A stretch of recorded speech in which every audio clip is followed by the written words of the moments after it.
Today's Thursday, April 22nd, 2021. Coming up on Roland Martin Unfiltered, D.C. statehood passes the House. We'll talk with former mayor and current council member Vincent Gray about this momentous day.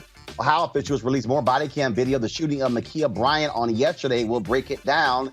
In Tennessee, no charges will be filed against the officer who shot 17-year-old Anthony Thompson at school. And in California, a police officer will be charged with manslaughter for the shooting of a man there. In Minneapolis, Daunte Wright was laid to rest. He was killed by cops there in Brooklyn Center, Minnesota. Plus, what is watching the constant attack on Black lives by the police due to our mental health? We'll talk about secondary trauma. It's time to bring the funk on Roland Martin Unfiltered. Let's go. Whatever the biz, he's on it. Whatever it is, he's got the scoop, the fact, the find. And when it breaks, he's right on time and it's rolling. Best believe he's knowing. Putting it down from sports to news to politics. With entertainment just for kicks, he's rolling. It's on go, y'all. It's Roland Martin, rolling with Roland now. He's funky, he's fresh, he's real, the best, you know he's Roland Martin now.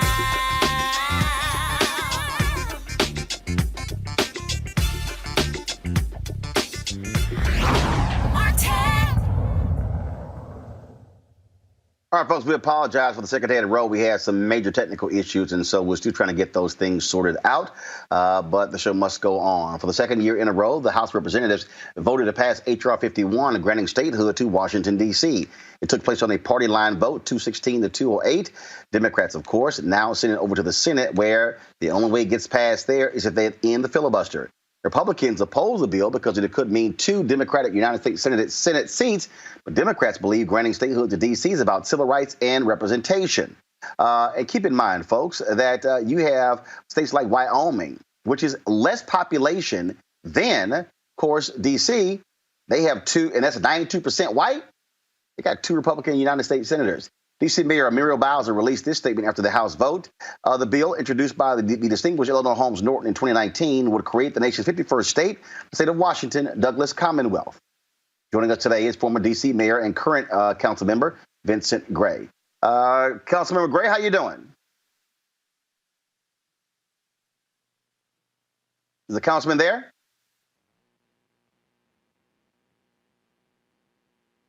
Folks, I can't hear if the council member is there, so if he's there, please let me know.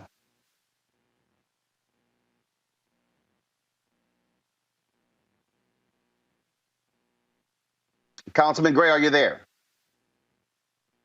All right, well, y'all sort that out, folks. Let me go to my panel real quick. Greg Carr, Chair of the Department of Afro-American Studies at Howard University. He joins us right now. Greg, are you there? I am. Can you hear me? All right. Yes, I can hear you, Greg, just fine. All right, folks, let's see here. Again, I can get you. I can hear Greg. So again, sorry, folks. Again, like I said, we keep having some technical issues. Omakongo Dabinga, of course, with the American University. Doc, are you there? Yes, I am here. Cool. All right. Got both of you. Greg, I want to start with you first off. That is real simple. What does this mean? Again, getting statehood for the District of Columbia. Now it goes over to the Senate. Now we got to wait to see what Sinema and Manchin does. Well, we know Sinema and Manchin would likely vote against D.C. statehood. So getting rid of the filibuster would be the first step. Cori Bush tweeted out earlier that this is another reason to abolish the filibuster. At a moment like this, however, we must understand that ultimately the ultimate objective is statehood, but this fight is energized by this vote passing the House of Representatives. In a moment, I reflect back on the song by the great a cappella group Sweet Honey in the Rock that came out of the Harambe singers, the great Dr. Bernice Johnson Reagan. And they had a song, "No Taxation Without Representation, Give the People Their Right to Vote." And they literally sang through the history of this long fight and the options that could be available to D.C. Retrocession into Maryland, for example, or other things that are being proposed. But you nailed it, Roland. You've been saying this all along, and so many folks have been saying it. This is about nothing but power.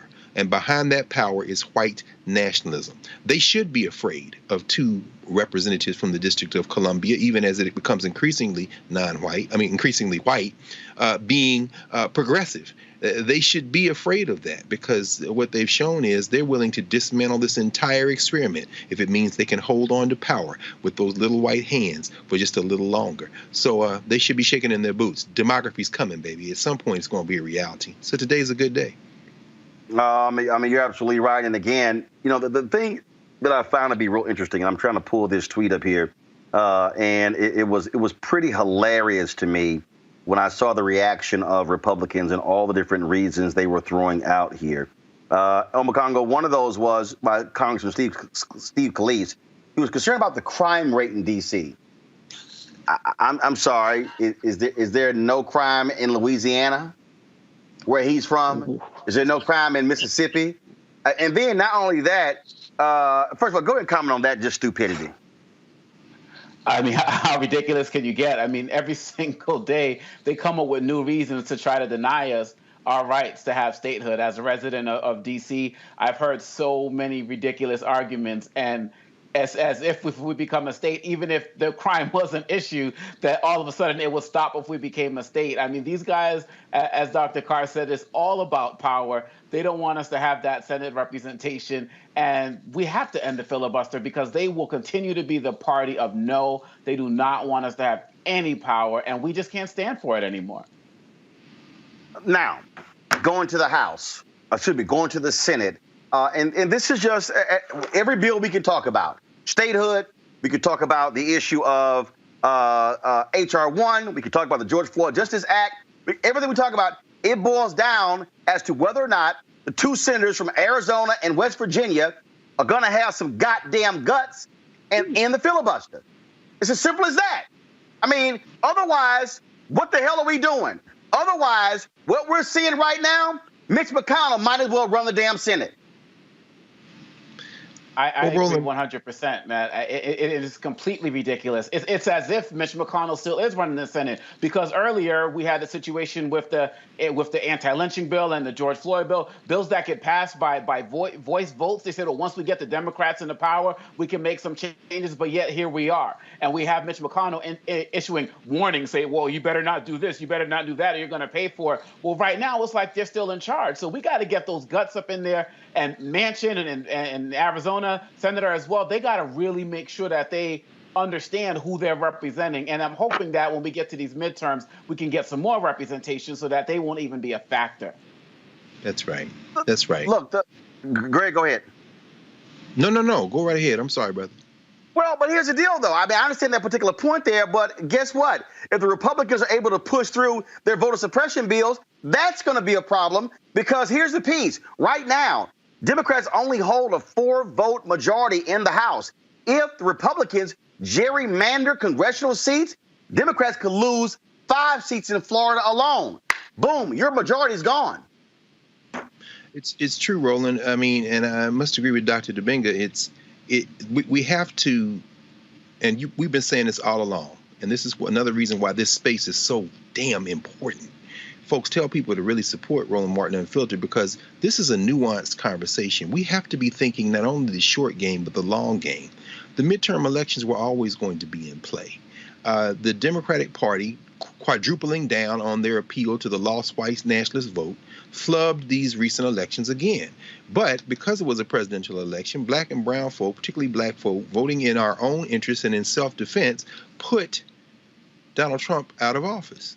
The midterms, we always knew there was going to be an incremental battle because the Democrats messed up this past election cycle. What that means is that, as you said, we are at a deep inflection point. Today, for example, the Florida Supreme Court threw out and invalidated a ballot measure that was being proposed to to legalize recreational marijuana. That, combined with the attempt by the GOP-controlled state legislature to diminish the capacity to put ballot initiatives in play in Florida, is their attempt to hold on for this naked power grab. As we heard Reverend Barber talk about today in testifying for the John Lewis Voting Rights Rights Act. You've got in 47 states, 300 plus different amendments that have been put into state legislatures to try to stop this. They're not going to be able to stop people from having babies, and they're not going to be able to maintain control. But in this little 18 to 24 month window we have, this will be the last time that this prospect of American democracy can be solved without violence. Because if they put these measures in place to suppress the vote, that doesn't mean people are going to say, oh, well, you all win. I guess we'll just go on back and get fitted for these sharecropper clothes. No, that means we're in the street for real. And you don't have enough police, baby. So people need to understand the midterm elections were always part of this strategy. We know who Joe Manchin is. We know who Kristen Sinema is. And as you have been saying consistently, brother, since election night, we know who Ron Johnson in Wisconsin is. We know who Marco Rubio in Florida is. Those are statewide elections. You can't gerrymander your way out. You have to suppress the vote. So we got to keep our eyes on the prize, recognize there are a lot of moving parts, and understand that we always knew this was going to be a battle-to-battle war. Former Mayor D.C. Councilman Vincent Gray joins us right now. Councilman Gray, how you doing? I'm doing fine. How are you, sir? Doing great. All right, so real simple. What kind of pressure is going to have to be brought to bear on these two Democratic senators? They are the ones who are holding up this. If Kristen Sinema of Arizona and if Joe Manchin of West Virginia would stop opposing ending the filibuster, D.C. can become a state, the 51st state, and President Joe Biden can sign it into law. Well, we should become a state almost immediately. We've been fighting now for decades and decades in order to become a state, and some of us have gone to jail fighting for this. We've fought this at every turn we possibly can, and of course, we were fortunate today to be able to get the House vote to move forward. But we still face this filibuster, and that is the opportunity for Republicans to stop what it is that we want done to be able to move forward to bring full democracy to the people of the District of Columbia. We have virtually as many people in the District of Columbia as the entire state of Wyoming and the entire state of Vermont. It's just absolutely absurd that we have to continue to be faced with conditions that continuously say, nope. If you want to be a state, you're going to have to do this in a variety of different ways. And having to work through a senator from Arizona, to have to work through a senator from West Virginia to get this done is absolutely unconscionable. They don't have those kind of conditions blocking them from being able to move forward. Nobody is stopping the people from Arizona or the people from West Virginia from having democracy. We have so many people when you compare to other states, especially again the state of Vermont, the state of Wyoming. They just have so many people who are who we have to go through the kind of hurdles and hoops that we have to jump through in order to be able to get the democracy that we deserve. So it just doesn't make sense to have to work through Arizona, to have to work through West Virginia. Nobody has stopped them. Nobody has stopped them from being able to have the democracy that they have earned by virtue of being citizens of the United States of America. So it's time for the people of America to recognize that if we don't stand up, every area of democracy is in peril in America. So, well, I would say this here, Councilman Gray. I think what's going to take, y'all are going to have to mobilize and organize and literally put thousands of people in the halls of Congress. Y'all are going to have to send wave after wave after wave every single day to the offices of Sinema and Manchin to get their attention. I mean, that has to happen. I completely agree. And we need to stand up and fight. We have fought for so many years, Roland, for democracy in the District of Columbia. It's time for us to become the state of the state that we've designated the name for to be able to move forward. So I'm ready to fight and continue to fight. I've been fighting for years. I've been here all my life. I've been in the District of Columbia the entirety of my life, and I want the same democracy, the same opportunity, the same rights that should be accorded me as any other state in America. So I'm ready to all right. do whatever's necessary. Well, all right. Well, Congressman Gray, you keep us abreast, and we certainly will keep covering this because we think this is important. It should happen, and there's no time better than now to make it happen. Former mayor of D.C. and now current councilman Vincent Gray, thanks a lot. Thank you so much. Folks, let's go to Columbus, Ohio, where the death of Ma'Khia Bryant at the hands of a Columbus police officer has exposed the Columbus Police Department's disturbing use of force records and their shocking lack of accountability.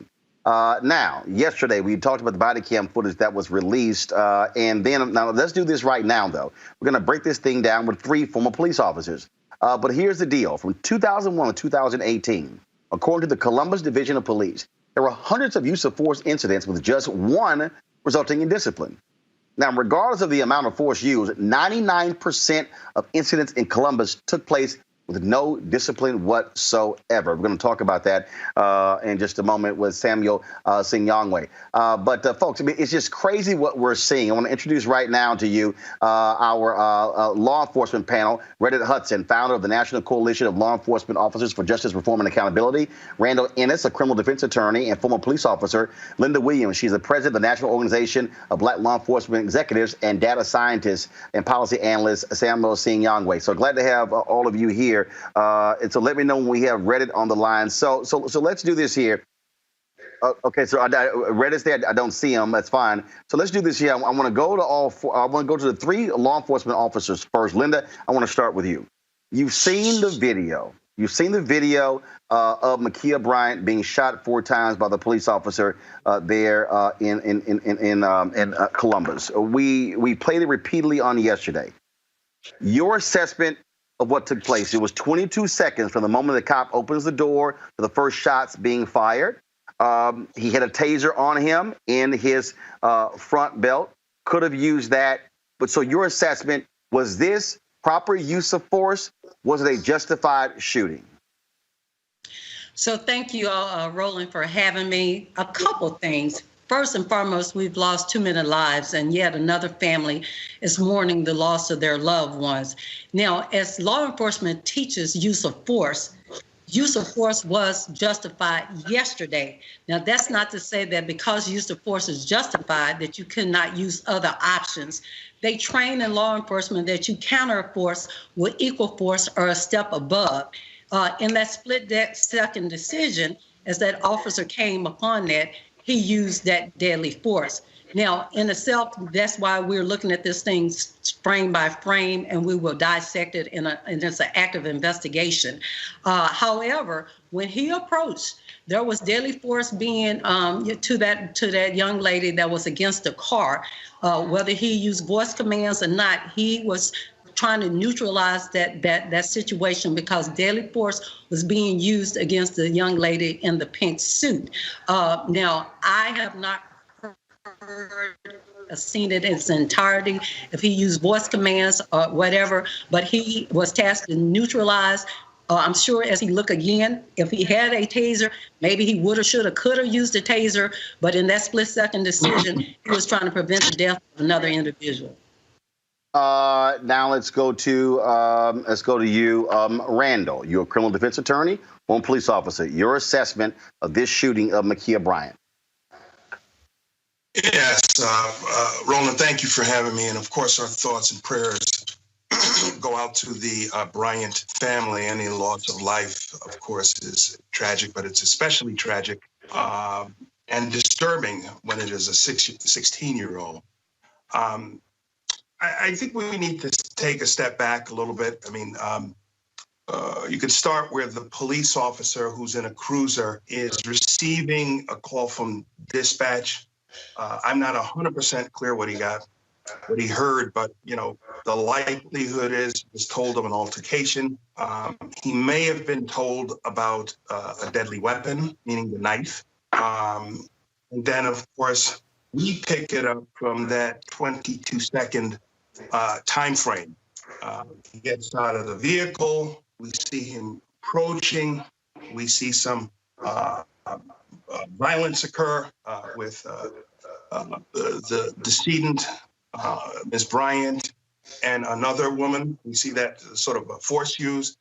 And then we see her move on to another woman. And of course, there's a male that's involved pushing on someone as well. And then, the key and critical component in terms of the level of force that's used, the deadly physical force, is it appears that she has this weapon in her hand, this knife, and her hand is raised. And, in that time frame, and of course, the officer did give some commands. I heard a get down, get down. In that time frame, he took the decision to use deadly physical force. And yes, we can talk about a taser if he had it, but this particular incident highlights quickly, in some instances, police officers have to make these life and death decisions.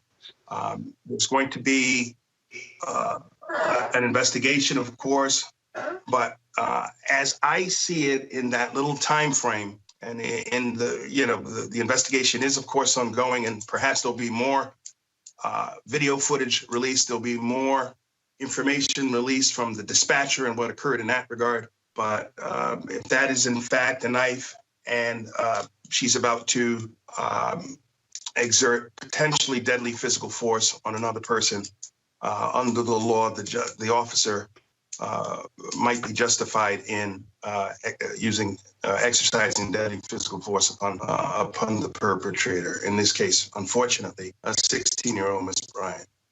Ready to explain this? There are people who said, okay, he shot her 4 times, center mass. Apparently, he's an expert marksman. If you're going to use deadly force, why not shoot her in the leg? Why not, as opposed to 4 times in the chest? What is your response to people who say that could have happened by choosing to use the gun and not a taser? You asking me? Yes. Okay. Well, I'll tell you what, man. When you're making a decision that fast, the ability to shoot a hand or a leg or a limb is limited. That's television plot lines, man. When you are trying to stop a threat, center mass is what you're trained to do. But there's another thing in play here, Roland, because the 2 assessments I just heard are accurate and on the money. This would be a difficult case to make against the officer, but there's something else in play here, man. And it is, to me, what doesn't sit with me about this case, notwithstanding the facts, is the initial response that I saw. Apparently, I mean, I've responded to fights. I'm sure these other individuals have responded to fights, big fights, small fights. He exited the vehicle with his gun in his hand, from what I can see on the video, prior to his assessment.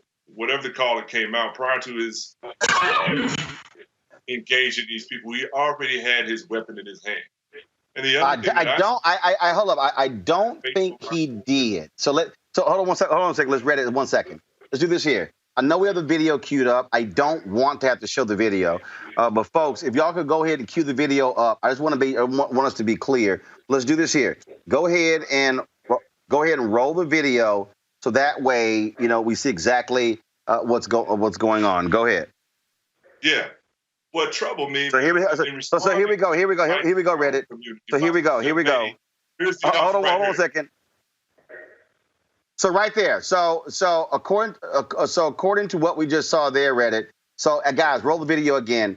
I think when you get to about the 15-second mark, then you see he pulls it out. What we see there. That I've seen shorter versions, maybe.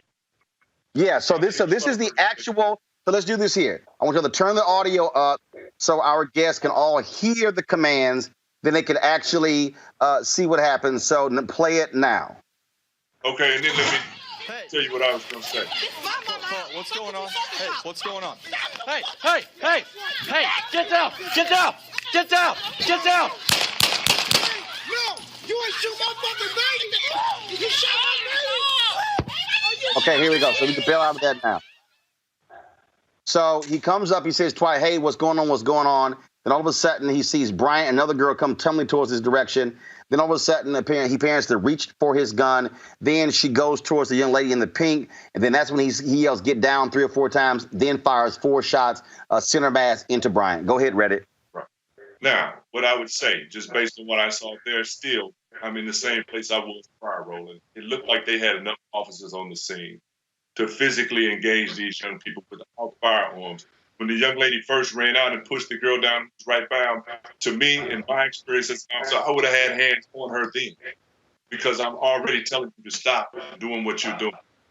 Knife in hand, potentially a risk to the officer. Yes, we take risks on our jobs all the time. It has to do with how you respond to your community generally.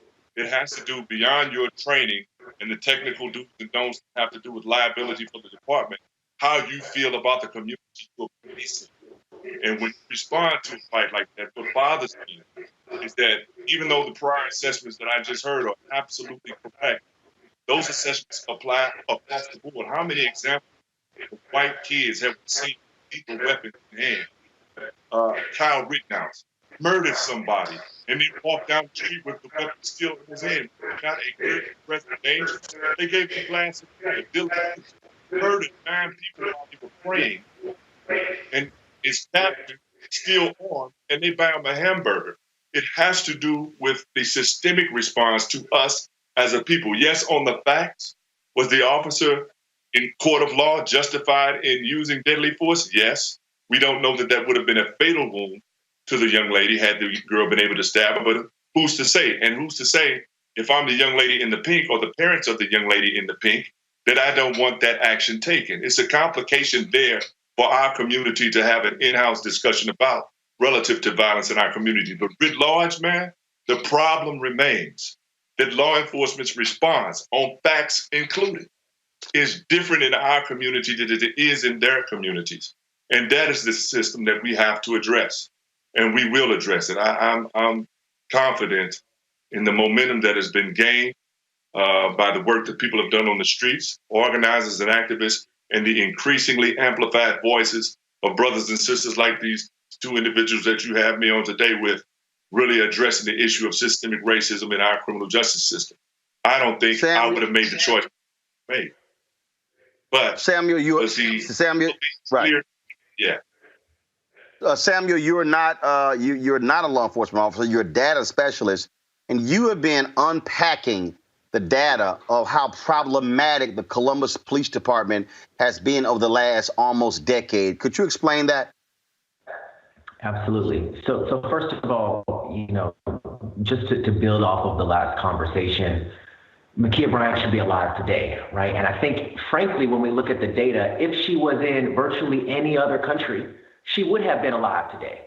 Because if you look at countries all across the world, you look at Japan, for example. Japan has a population more than a third the size of the United States, almost half the size of the United States. In a given year, it is rare for anybody to be killed by police again. And it's not like they don't have knives, it's not like they don't fight. They have those much more often in many places than you might think. But the reality is the police respond to those situations differently. They do so in a way without using deadly force routinely, thousands if not millions of times a year, and they ought to be held to the same standard in the United States.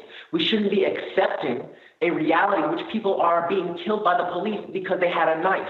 That doesn't happen in other countries. It is not acceptable. We cannot lower our standards just because we are so used to being killed by the police and wondering whether or not we're unarmed, whether or not the circumstance is so mundane that maybe we might have some sympathy, maybe we might have a chance of having the officer indicted.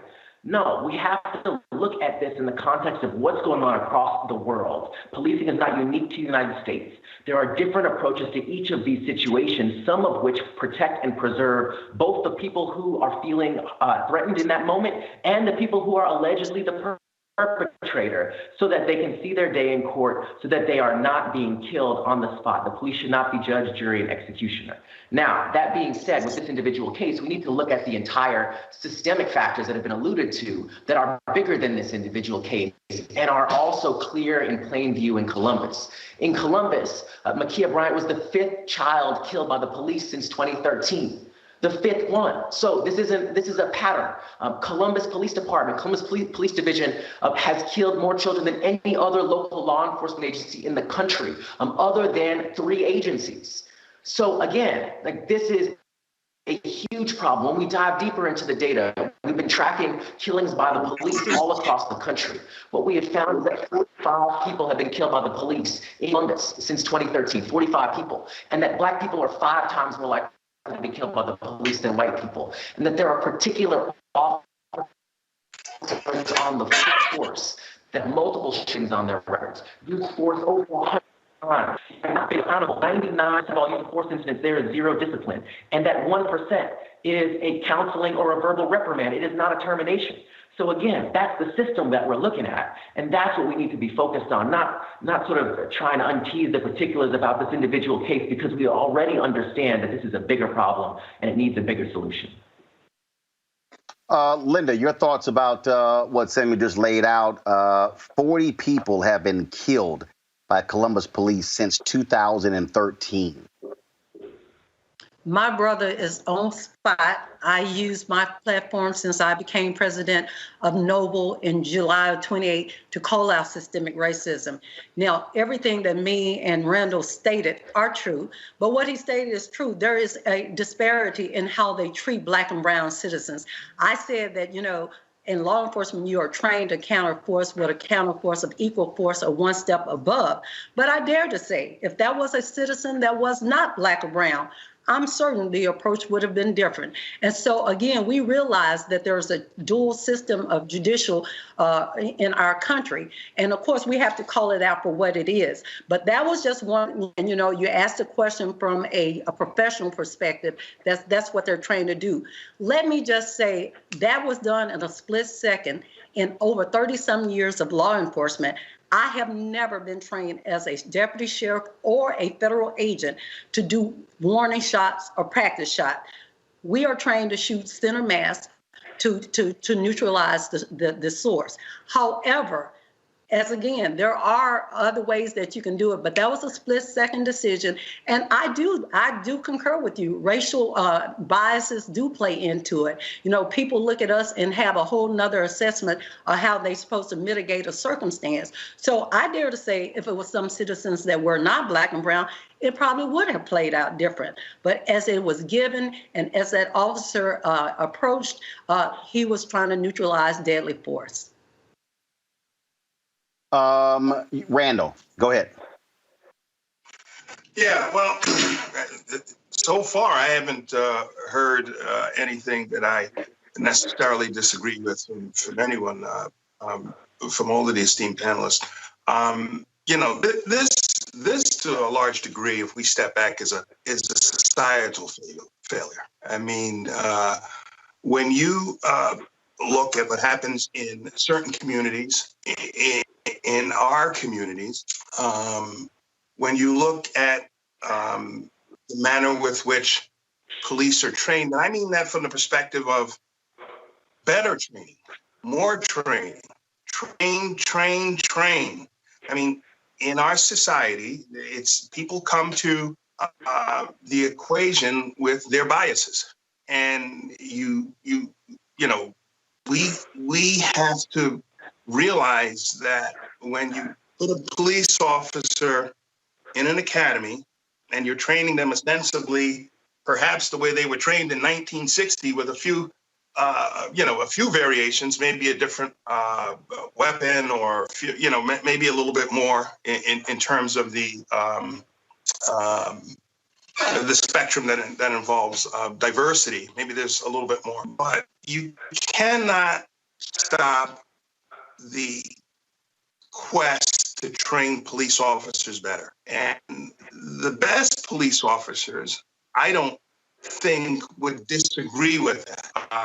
You have to train police officers. And to come back to this situation, again, it's a very, very difficult life and death situation in a couple of seconds. And this might have been a situation, quite tragically, where the police officer doesn't do anything or doesn't make that move.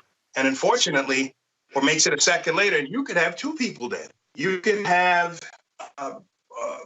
God forbid, a woman getting stabbed and dying, and then the deadly physical force being executed thereafter. So there are permutations on how this could have played out. I tend to take a step back and let all of the facts come in. I don't think we know all of the facts. I haven't heard the dispatcher's report, or I haven't seen all of the body camera views. And so I like to let, to some degree, things play out. But I think the whole notion of a societal failure on many levels, as it relates to what happens in communities, as it relates to how we train our police, or how much better we can do.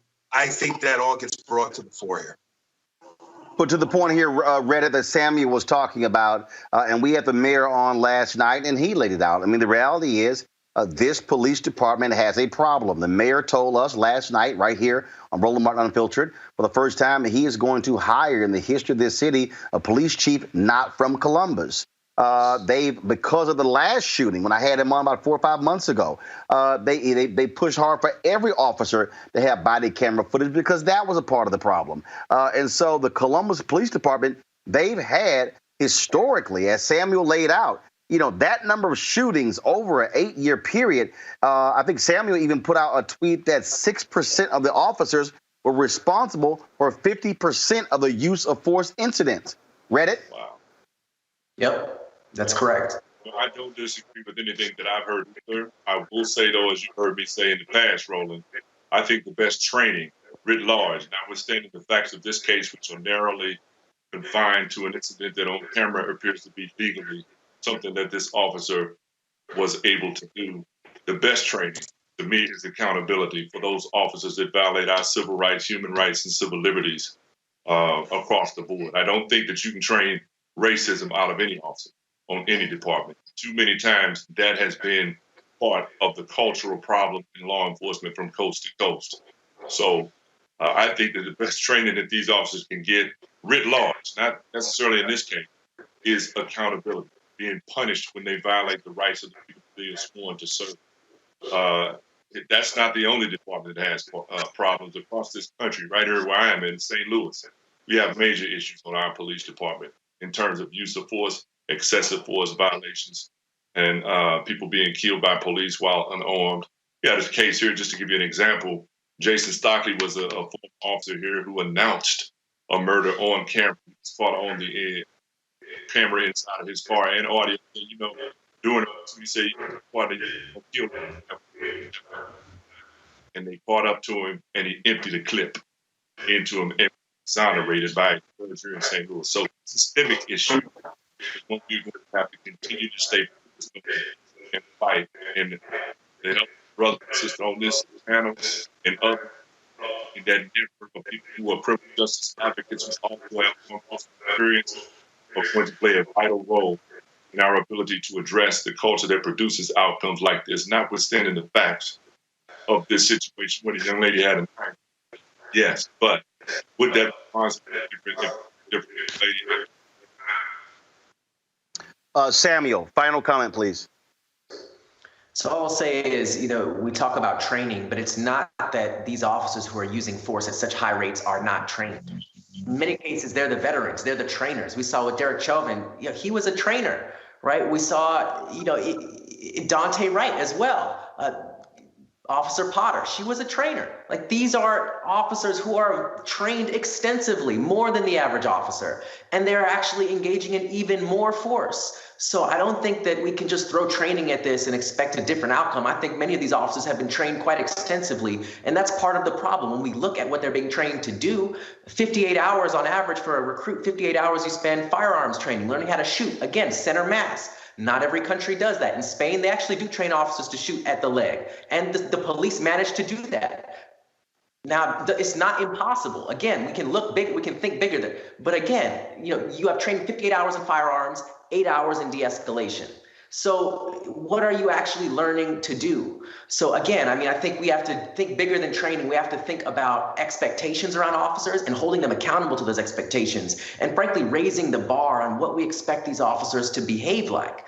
Because it is clear when we look at the big picture, when we look at the data, there are places that are doing things dramatically differently. And the world hasn't ended. Crime rates aren't out of control. People aren't unsafe. If anything, people are even safer, and they are in addition to being safer from the police. And that's the world we need to live in. All right, then. We certainly appreciate all of you. Samuel, thanks a lot. Linda, thank you so very much. Randall, thank you very much. And as well as Reddy Hudson, folks, I appreciate it. I want to go back to my panel here, Greg Carr, Mokongo, as well as Amisha Cross. Amisha, I'm going to bring you in here. The reason this is valuable and the reason it's important for our audience and why I wanted 3 Black law enforcement experts on, because we need to hear their perspective.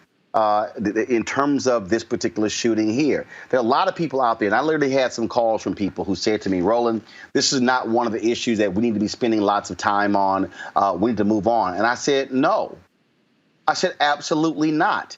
I'm not going to just simply dismiss this thing outright and say, oh, that's it, we're good, justify it, let's move on. Because even if it is determined by the police department, by the Civilian Review Board, by the district attorney, that this was a justified shooting, we still should be pushing officers and police departments to find alternative ways and to engage with the citizenry outside of using lethal force. That was a point that Samuel was making. Roland, I agree with you 100%. The issue that I have here, first and foremost, we have to recognize that there's a lot going on that, wasn't initially spoken about as this case was originally, published or publicized in the media. This was a young woman who was a foster child, who is a foster child. That in and of itself, creates its own level of burden when it comes to, thinking about what may or may not have been going on in her head at the time. We don't know how many foster homes she's been through. We don't know what the circumstances around that process was. We do know that, as was spoken by some of your previous guests, there have been many cases where there was an armed white person, somebody who had a knife. I've seen videos on social media as of today where there were armed white people who had knives who charged police officers themselves and were still able to be walked out alive. So I do think that there are some things that we need to take into context here, but also we have to let this process play out. I think that, there's going to be an investigation. This officer has currently been placed on leave. There's a lot that is going to come out as this investigation progresses. I don't think that we should immediately jump to conclusions, but I also feel as though the narrative that we're seeing around this, we see around cases with Black women and girls all too often.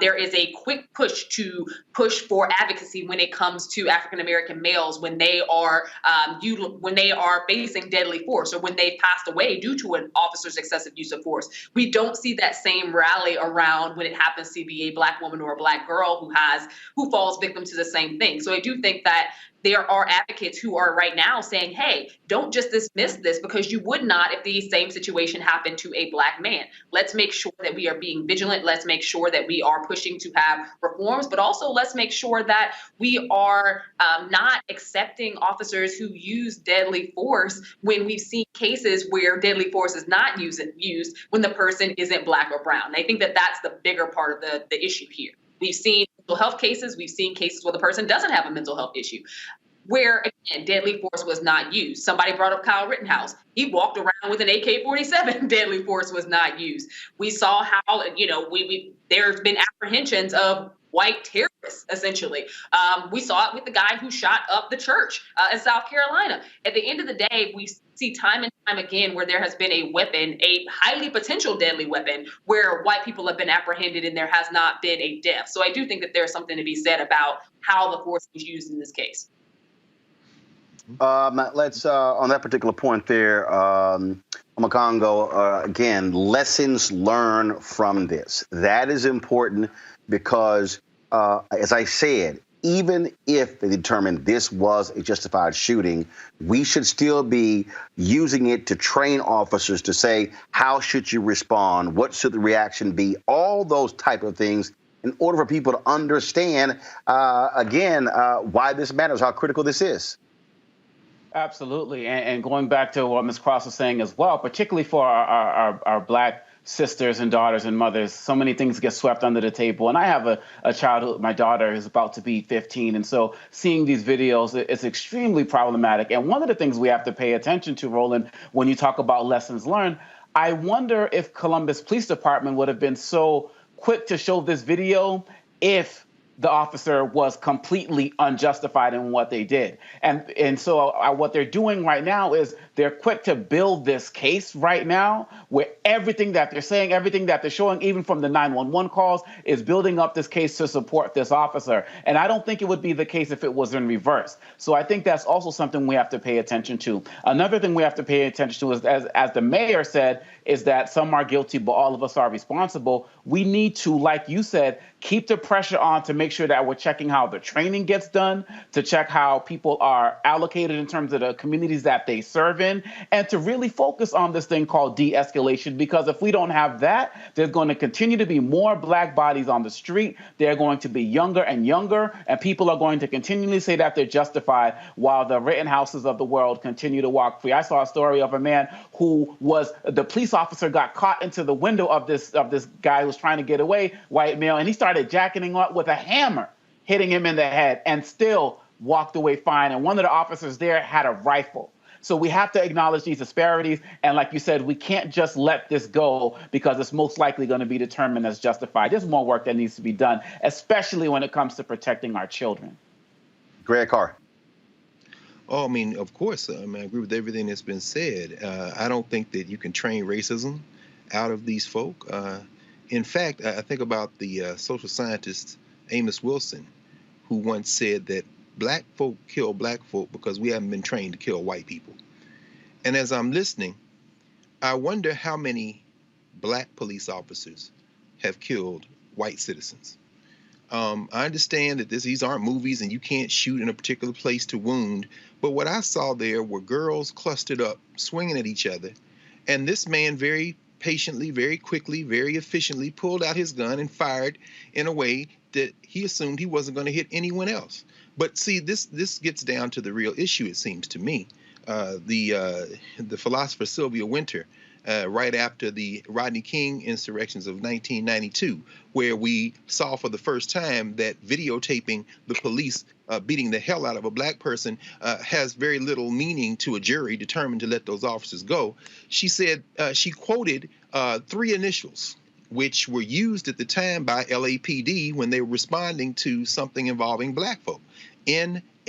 I think that applies here. No humans involved. This was their informal way of saying we're responding to a situation where there are no humans involved. And that is the simple fact. There are no humans involved here. And let me just say this very quickly. Black officers and non-white officers kill black people, black police, kill black people at the same rate as white officers. Now, some of that has to do with the fact that those black and brown officers are often policing black and brown communities. But the problem here isn't a problem as it relates to the police, whether they're black or white. This ain't gonna be solved by hiring more. This is a police problem because black people are not human.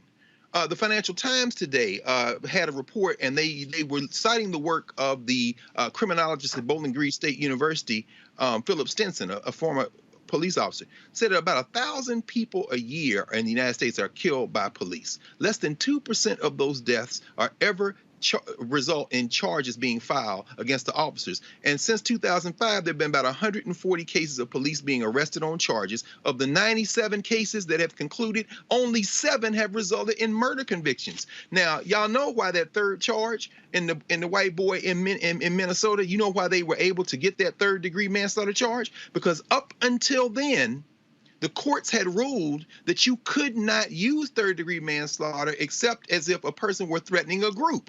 But do you know when that became a different precedent in the state of Minnesota? When Muhammad Noor, a black police officer, killed that white woman in Minnesota. And that's why Derek Chauvin could be charged with it, because that black man shot a white woman.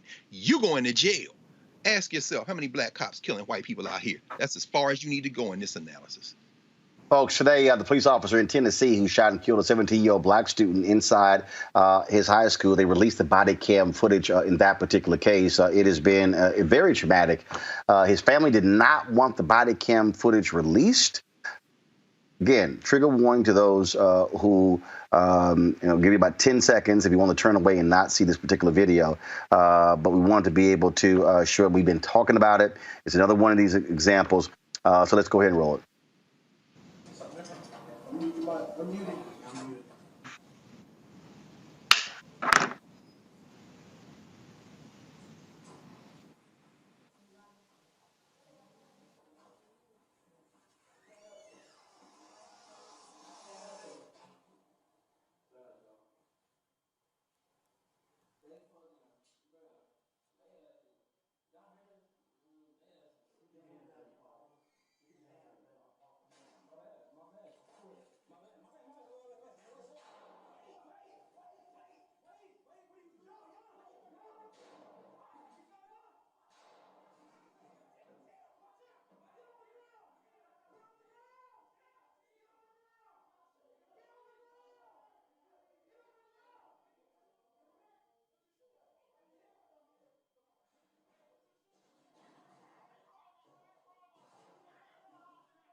DA Charm Allen broke down all of the body cam footage to explain why she concluded Officer Jonathan Claybo was justified in firing 2 shots at Anthony Thompson Jr.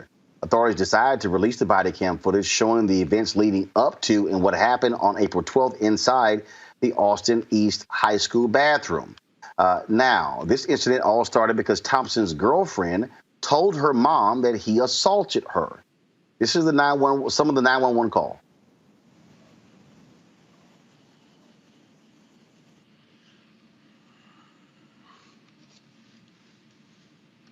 Sorry, having some issues there. And so, again, that was the case that took place there in Tennessee. Now, in California, for the first time in Contra Costa County history, the DA's office has charged a county sheriff's deputy, Andrew Hall, with felony counts of voluntary manslaughter and assault with a semi-automatic weapon for fatally shooting Laudemere Arboleda in November 2018. Arboleda was shot 9 times as he tried to drive his vehicle between 2 police vehicles. If convicted, Hall faces up to 20-plus years in prison and would be barred from working in law enforcement ever again. Now, Hall was cleared last month for killing a homeless man. Terrell Wilson was jaywalking, wielding a knife, and reportedly throwing rocks at cars. But now he is going to face trial in this particular case here. And, of course, in Minnesota today, it was a sad day as the family of Daunte Wright laid him to rest. He was the black motorist who was killed by police.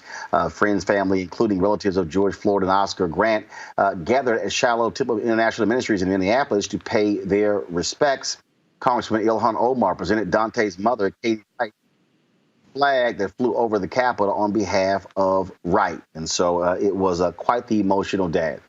There were some comments that I saw that talked about all of the death that we have to experience. In fact, someone had posted a comment in a chat group that I'm a member of, and they said this, and it was very interesting. They said, "My, oh my, how good are we at burying our people? We've had way too much practice.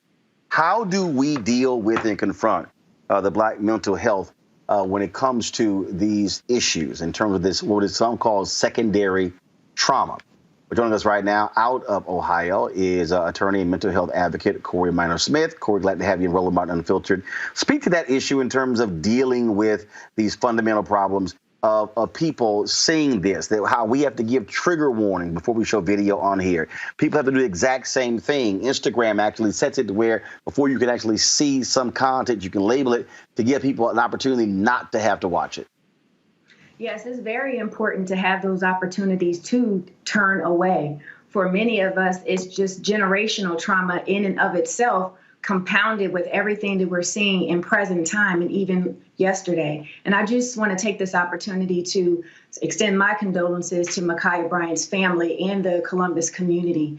This is all very traumatic for us. As we continue to observe, as we continue to hear, it's like an inoculation of trauma every time we see something, every time we hear something. And then you have to hear, or maybe you're engaging in the discourse centered around all of these different instances that we're seeing almost daily, where people like us, Black people, brown people, people of color, are being killed without weapons. Even if they are innocent, they are being killed. And especially for our children, it's important for us to take the time to talk to them about these incidents, because they are seeing people that are of their same age or around their age who are being killed by law enforcement. So it's a very scary situation. And many times we just need to stop and turn off the social media and turn off the news and use that opportunity to love up on our family members and take the time to really, truly engage in discussions with our loved ones about the things that we're experiencing through secondary trauma.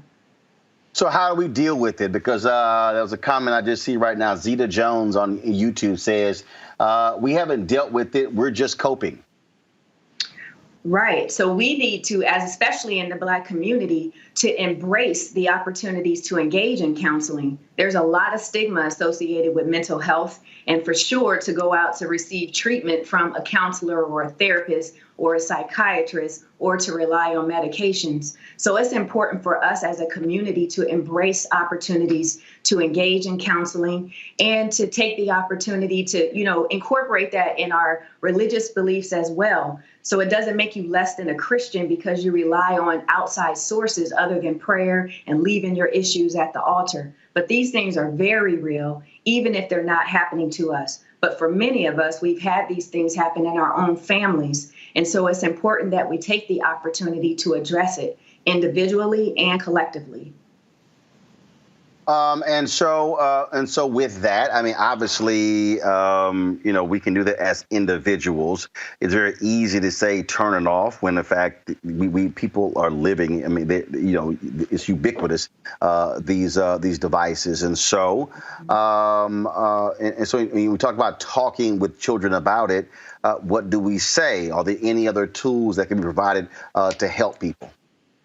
Yes, absolutely. I encourage people to look into community organizations like NAMI, the National Alliance on Mental Illness, that has a lot of resources available for free. There's the opportunity to call 1-800 numbers that are confidential and free and available 24/7. But personally, as a mother, I have 2 sons, and both of them have had their individuals that they personally identified with and felt the fear. As a mother, I couldn't truly understand their fear, but they expressed it the best that they could. So when I'm talking about talking to children, I'm talking to them in real terms that they can understand and helping them to cope with their feelings. As parents or loved ones of children, we may not be able to do it alone, but we can go with our child to talk to a counselor so that they can feel free in opening up and expressing how they feel.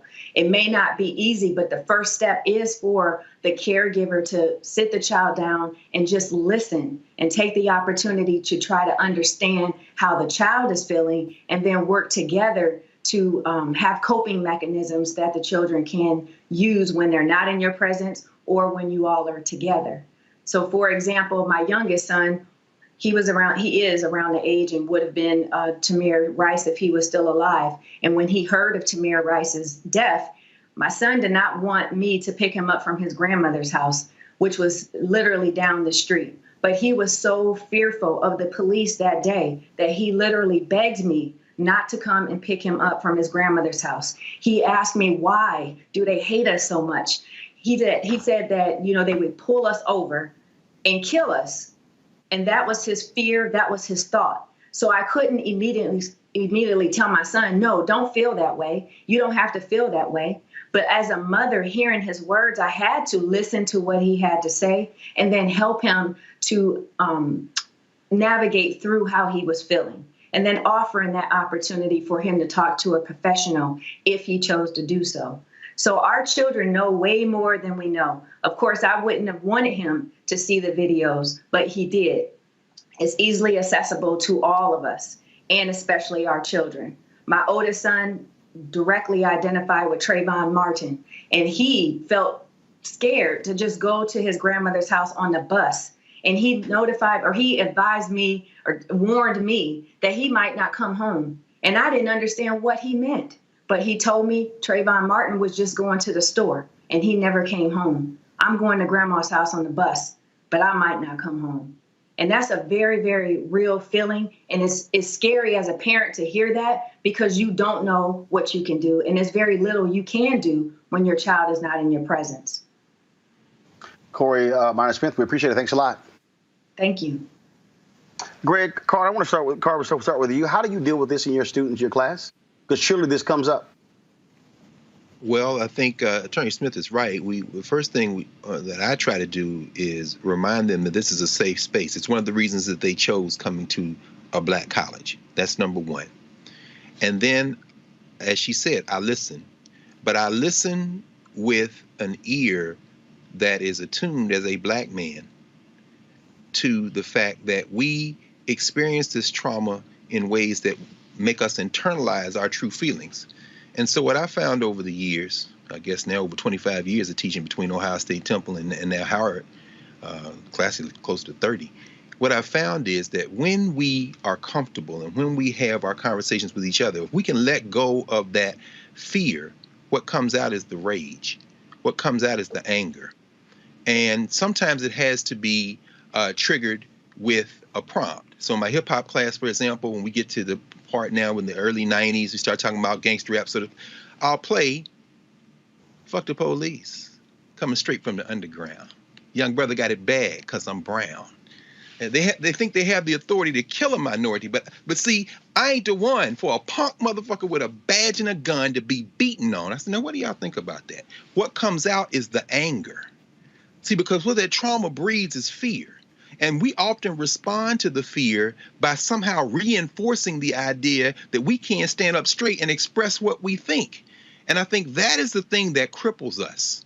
Because when you let go of that fear, when you're in a comfortable space, that's when you can begin to address your full humanity. Not only should we be enraged, we should be comfortable in sitting in the feeling that if you come for me, if I can't even do it, I fantasize about killing you before you kill me. And I can say that out of my mouth, stand up straight, and not worry about any white lash because I'm in a black space. That's why I chose to work in a black institution. And any Negro that thinks somehow that's an inappropriate response, I tell them very simply, look in the mirror and deal with your fear. Don't be scared. Free yourself. Omokongo, how do you confront this in your classroom? This is amazing hearing Dr. Carr speak on this because I am in the exact opposite situation teaching at American University where the majority of my students are white. And I've had situations where I've had students ask me to have a disclaimer before I would show some of these videos when I would show them in earlier times. And I said, it's very interesting. We talk about a disclaimer, but for us, it's every day on loop. We can't escape these videos. We have to work intentionally to try to escape these things. And so, number one, you're asking to have, your emotions be protected, which I respect, but how do we put into a place where you're respecting our emotions? And then I ask them another question. I tell them every time I see one of these videos, depending on who it is, I see myself, family member, friend, sister, parent, brother, whatever. Do you see yourself or anybody else in your family or in your friend group in these videos that you see? And the overwhelming majority of them will say no. And I tell them that's the problem. Your inability to humanize us in the way you humanize your own community is why these situations will continue to happen. You won't see them. You will assume the knowledge that the mindset of, well, they must have done something. Police are always right. My dad's a cop. My aunt was in the military. And therefore, and I know they're good. And we do the work by the end of the semester to break that. And many of the students who come through my class, they end up seeing what we're talking about, and they come out being advocates for the things that we're talking about tonight. But they're not coming in with that knowledge and with those emotions. And so it's a lot of work to get them there, but it's worthy work because we're going to also need them in this fight as well. Mm-hmm. Final comment, Amisha Cross. So I'm concerned across the board, but I think I'm most concerned when it comes to K through 12 students because they don't have the privilege of having a Dr. Carr in the classroom. 97% of K through 12 students, Black students across this country, are taught by white women. So at the end of the day, they don't have someone who is an empowering advocate in front of them, reinstilling or talking about this in a way that can help them not be afraid, in a way that can help them not push towards anger, in a way that can help them focus their energies. They have teachers in front of them who honestly don't see the plight, in many cases do not care, and aren't even having the conversations like we're having, or even, on a smaller scale in their classrooms. We're also acknowledging the fact that a lot of the victims of police brutality do happen to be children of color. We're talking about your Trayvon Martins. We're talking about your we're talking about we're talking about what we just saw happen in Ohio. We're talking about what we saw with Laquan McDonald in Chicago. We are seeing time after time where K through 12 young people are losing their lives to white supremacy, and they don't have an outlet. They don't have counselors in the majority of these schools that are predominantly African American. And in many cases, the counselors that they do have don't want to talk about police brutality. So this is a case for me where my great concern is, what are we doing for the K through 12 students? What are we doing for the students who don't have that pillar in the classroom that can have those conversations? What are we doing for those students who are living in fear, not because of what's going on in their communities, but because they know that this protect and serve mantra does not affect them? That protect and serve obviously means that in many cases, their Black bodies are the things that are the most brutalized. Their Black bodies are the things that police officers happen to be afraid of for whatever reason. And I think that we have to really take that into consideration, because in our public schools, school resource officers, SROs, are funded at much higher rates than our counseling services are for these young people. So they are left to fend for themselves. Mm-hmm. All right, folks, we will leave it there. We have a shortened show today because I have to literally give a keynote speech to the Alphas at Kansas State University. And so I've got to do that literally right now.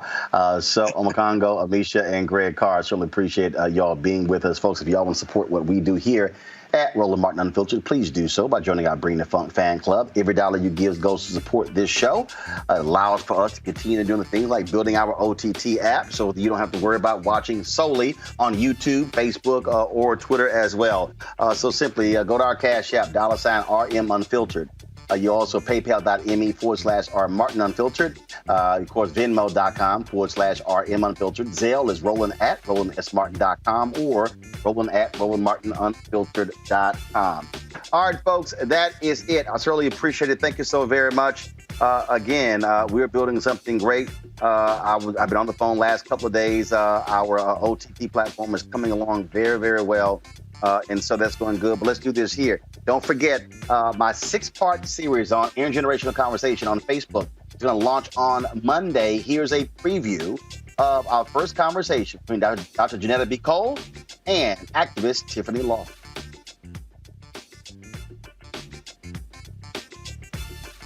People our age have lost the ability to focus the discipline on the art of organizing. It takes all of y'all to represent your generation. The African proverb says, the young go fast, the elders know the way. That is so freaking dope. What a powerful combination. The challenges, there's so many of them and they're complex, and we need to be moving to address them. But I'm able to say, watch out, Tiffany. I know this, Roland. Like you said, giving folks the wisdom and we can go fast together. Mm-hmm. It happens in a lot of spaces. I don't think it happens enough.